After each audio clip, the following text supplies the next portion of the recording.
cameras, and a ticket to travel throughout Canada. With news of the war brewing in Europe, his parents wanted him to have an adventure during his summer break. His sister received jewellery, which delighted her as much as his gift did him. But Jean-Paul knew his gift would never go out of fashion. A camera would always capture life through a lens, and Jean-Paul intended never to miss a moment. Chapter 1. Coventry, 15th of November, 1940.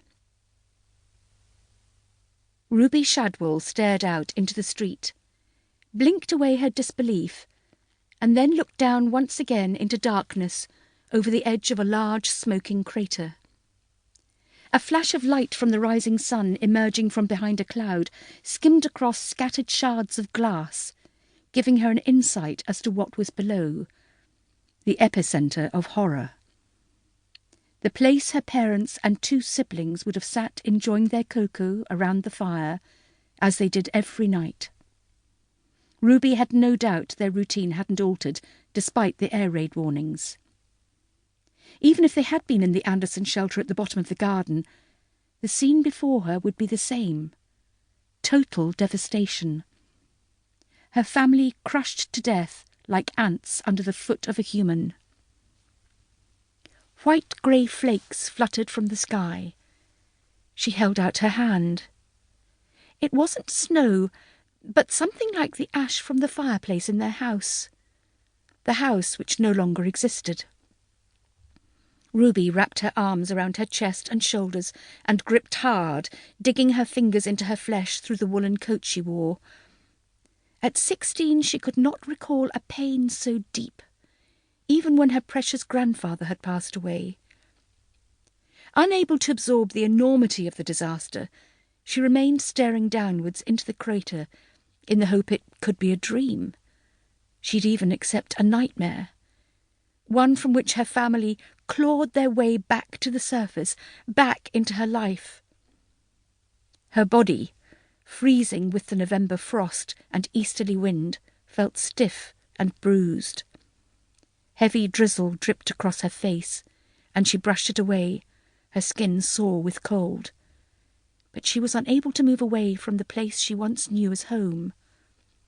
How had it come to this? Walking home from Lammas Road, Ruby had witnessed the first of the bombs before a warden had grabbed her arm and took her at great speed to the public shelter underneath Radford Common. Someone gave the time as 7:12 when the sirens blasted their warning around the city. They ran past the group and towards the shelter, the warden shouting for them to run faster. An elderly lady stumbled and the warden left Ruby in order to help. The enemy attacked before the wailing of the siren had stopped. Ruby screamed as a bomb dropped on the rooftops of a nearby street. A feeling more than the fear of the bogeyman forced her onwards. It sickened her to think she was streets away from the comfort of her family. Her lungs burned with the cold of the evening air, and by the time she made it into the shelter, huddled amongst strangers and a few familiar faces, more bombs had fallen. Too many to count, too many to ignore. Everyone waited for the all-clear to sound. It never rang out, but the reassurances and door-banging from ARP wardens, now that the raid was over, came as a huge relief. The wardens, seeing them out of the shelter, warned people to be careful of fires and unexploded bombs, and that electricity was no longer on supply.